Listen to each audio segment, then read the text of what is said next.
Senate Committee on Foreign Affairs, Vice Chairman, and distinguished members. Let me start by thanking you for this honor to be here this morning, come afternoon, to be screened on this ambassadorial appointment. As earlier introduced, I still remain Lieutenant General Tukur Buratai, retired, the former Chief of Army Staff. I hail from Borno State, and my hometown is Buratai in the local government of Borno State. I started my primary school actually in Kaduna, Angon Sarkim Muslim Primary School in Kaduna. As fate will have it, in 1967, when the states were created, in the northeastern state, my father was a civil servant, moved along with the Ministry of Education in Borno State. He moved to Ministry of Education in Borno State. That's not Eastern State then.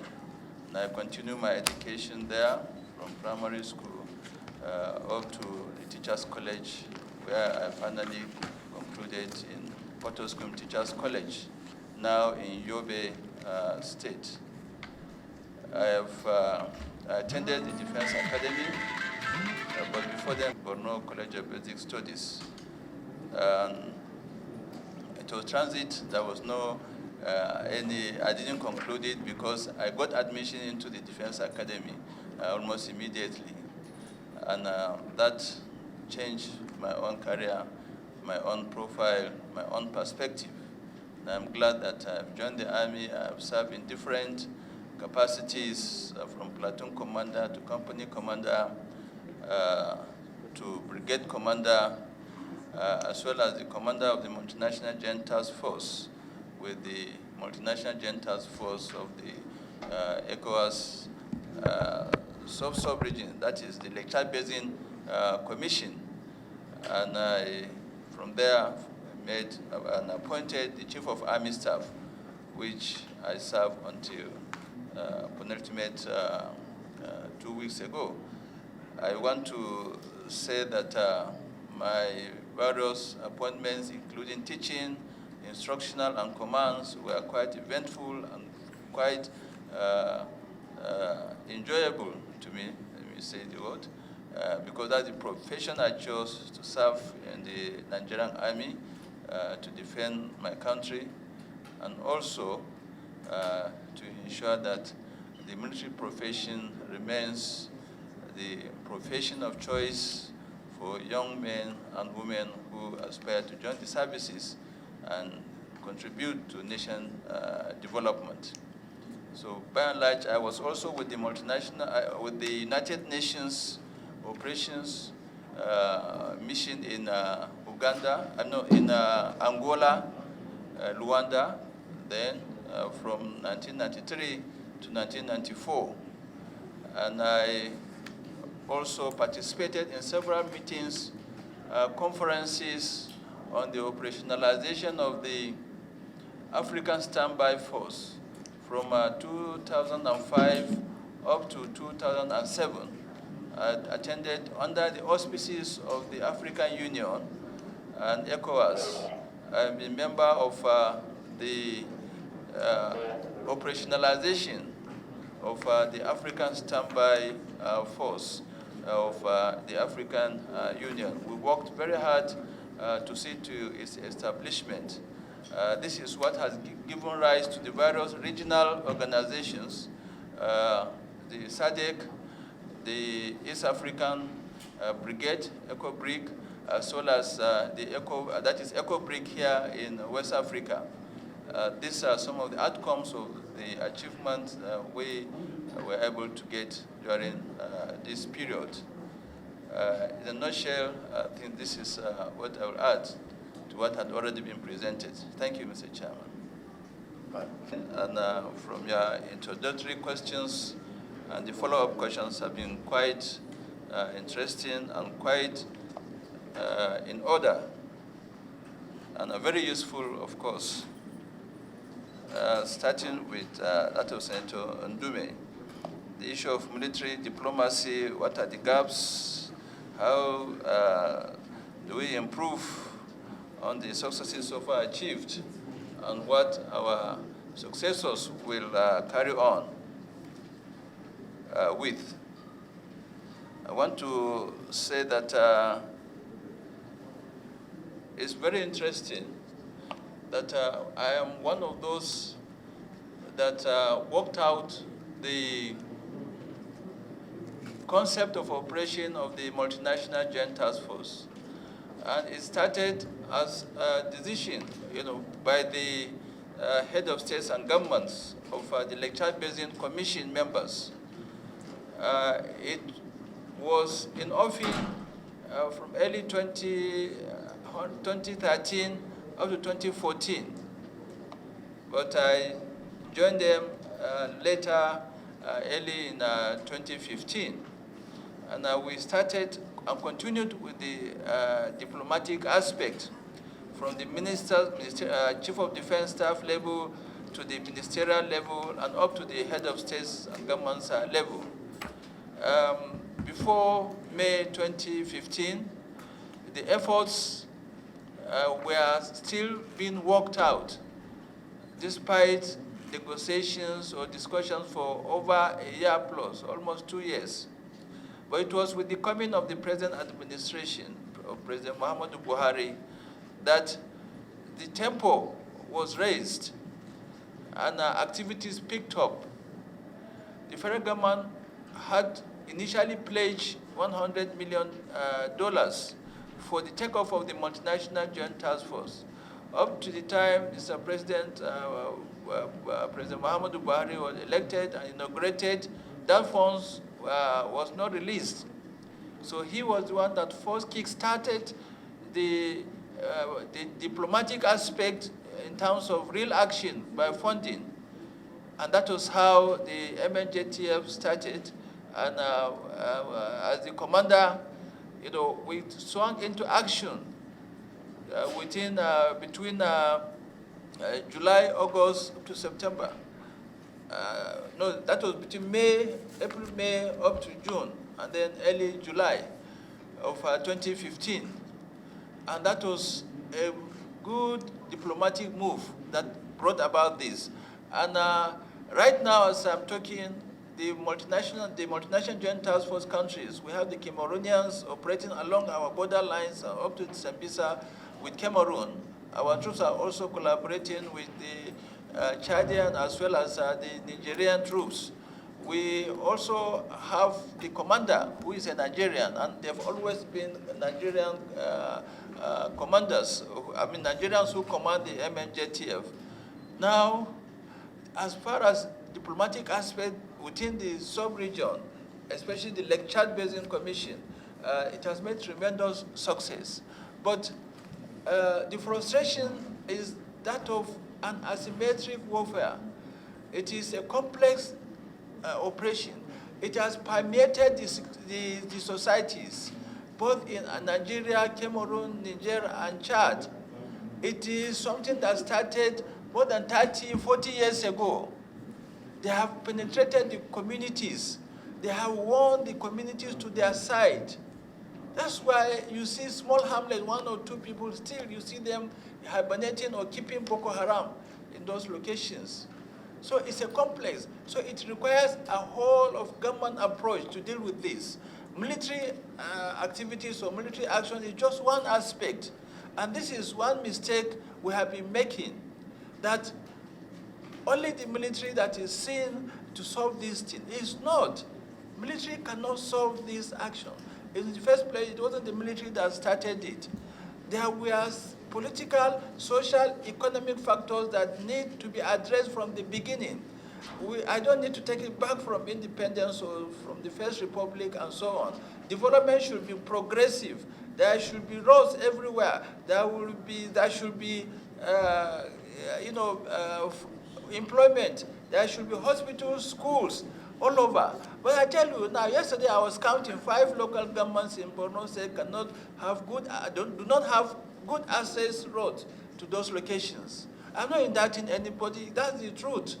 You know, you can't have access since independence up to now. Where do you get the solution? The same thing in the northwest, Niger State, Zamfara. That Niger is north central, where we have this incident now of kidnapping. The same thing in Zamfara, in Katsina and Sokoto. There are so many ungovernable spaces. Until those things are penetrated, those locations are penetrated with road infrastructure, with rail, with amenities in terms of hospitals, schools, and so on, then we carry everybody along. And education is very fundamental, you know. And unless these things are done, you know, we will make, despite the diplomatic efforts, internally we must get it right. And that is the essence of this diplomacy, foreign policy. It's a projection of domestic policy. So if you are able to domicile or, you know, curtail these things internally, that's why you project to other countries. And all our neighboring countries will be able, you know, to have a very, you know, robust defense as well as foreign policy action that will lead to the eradication of all this insecurity in the region. The next issue, sorry, I'm taking long because I'm quite passionate about it, and these are the realities, and the truth must be told, you know, because this thing cannot end. I predicted sometimes that it may take another 20 years, and that is the truth, you know. His Excellency Senator Ibikule Amosun did mention that the issue still, I think it's related. You know, insecurity still pervades the nation, and it's still shocking to continue to see things are still getting out of hand, probably. Why, despite all the efforts, finances, you know, equipment, and the rest from all areas? One of my responses is what I just said. You know, but as far as since 2015, I met an army that is demoralized, an army that had no equipment, even simple troop-carrying vehicle. In Maiduguri, they were using civilian joint task force vehicle to move troops for operation. They were using trailer that carries horses, donkeys, what do you call it, cows, to move troops from one location to the other for operation.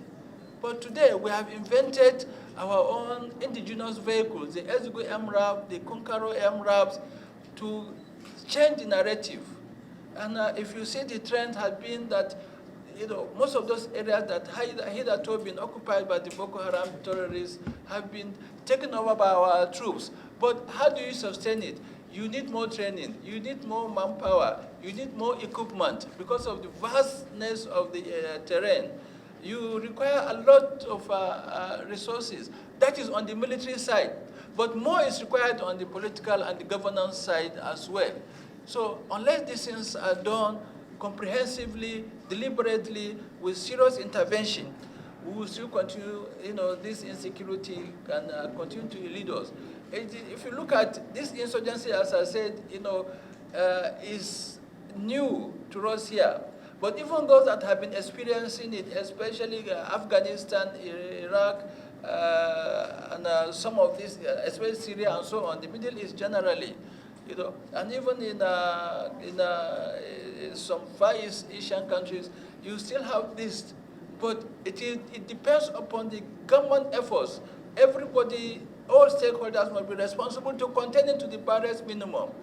Unless that one is done, it will be very difficult, you know, to contain it completely. But I hope it's not lost. I'm sure with the steps being taken by the government and the collaboration of everybody, all the stakeholders, the National Assembly, you know, of course, you know, has a very good role to play by appropriation, by oversight function, by ensuring the right things are done, we will get it over. I think that is the key solution, as you know, asked.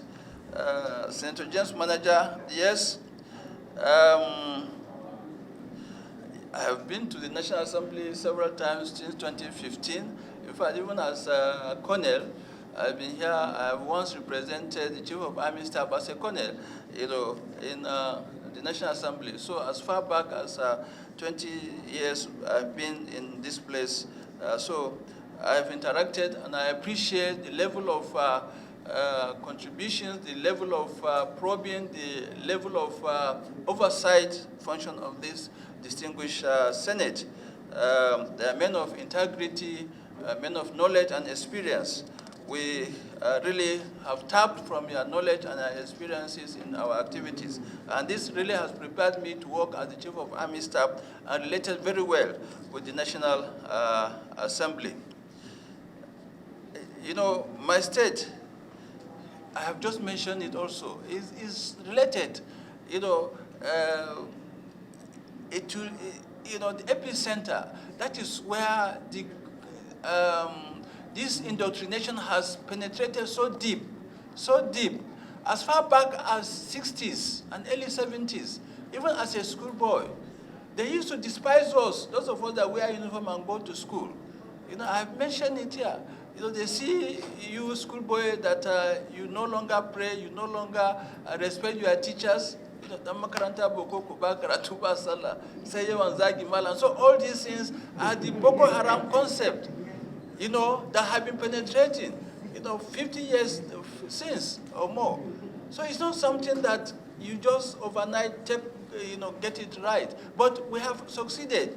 I think with the train, with what we have left behind, in terms of equipment, you know, so much equipment are being imported now. In terms of training, we have improved on it. You know, I left the army, you know, it's so terrible. Our intelligence capacity was so low, you know, very low. But today, it's first-class intelligence of the army, you know. So that's the truth. Our training, our cyber capability has grown. I mean, started very well, started, you know, excellently. We have, there is no formation or unit or service that is better than the Nigerian Army Cyber Command today. And so many other welfare. Training of officers. The impact of my training on officers can really be felt in the next 5, 6, 7 years, you know, as they mature and come up and take over command of the army. So these are the things that we have done. Despite my long stay, I think it has paid off. 66 months is a very good period for one really to have. I have changed many concepts of operation to conform to the challenges on the ground. We cannot continue to use the same tactics, the same procedures, you know, over and over again, and we're receiving the same results. We have to change. That's why this super camp concept came up. That's why the mobile strike teams came up. And that's why we have the special army super camps. You can see there are successes that we are having in Faskari, you know, in the northwest, in the northeast, and so on. If this is sustained, I assure you, the insecurity will be reduced to the barest minimum, and complemented with the government efforts, developmental efforts, we'll be able to get it right. Thank you, sir. Last one, whether I resign or I retired, well, I think it's all the same. It's just a matter of semantics. You know, I have served over 40 years from my cadet periods, and I have served meritoriously. You know, so whether I resign or I retire, you know, it's just a matter of semantics, distinguished and with due respect. Thank you. Any other question? No, if there is none, I think I will. And affairs. I want to thank you for this thought-provoking question, and quite deep, and I'm sure is born out of experience, knowledge, and wisdom. I want to thank you for this question, distinguished chairman. Let me just take it up the way you mentioned it. For example, one of the countries that has semblance of success, you know, in winning the war on terror is Colombia. I was privileged to travel to Colombia and interacted with the military, with their chief of army staff, and I learned a lot from him. As a student or participant at the National Defense College in Bangladesh, Bangladesh also had terrible experience of this insurgency. They were able to clear it, the Chittagong Hill Track insurgency. This is an example of these two countries. But at the end, they all ended up in negotiation. It's very key. So the military action leads, to the political solution that can lead to negotiation, and it should be on a stronger point. And this is where I've been focusing as Chief of Army Staff then to ensure that we have the upper hand. And to this extent, I think we have achieved in that regard. But it requires the other elements that really need to come up and push forward for that solution. So these two examples are very, very key in Latin America as well as in Asia, Bangladesh in particular, Colombia and Bangladesh in particular. Well, role of other sectors. Now that I'm a diplomat designated, I think it's quite interesting to note that foreign policy is a projection of a nation's interest, national interest. And one of our nation's national interest is security. And it's key, to the stability of our country, and is key to the stability of our regional arrangement and at the global level.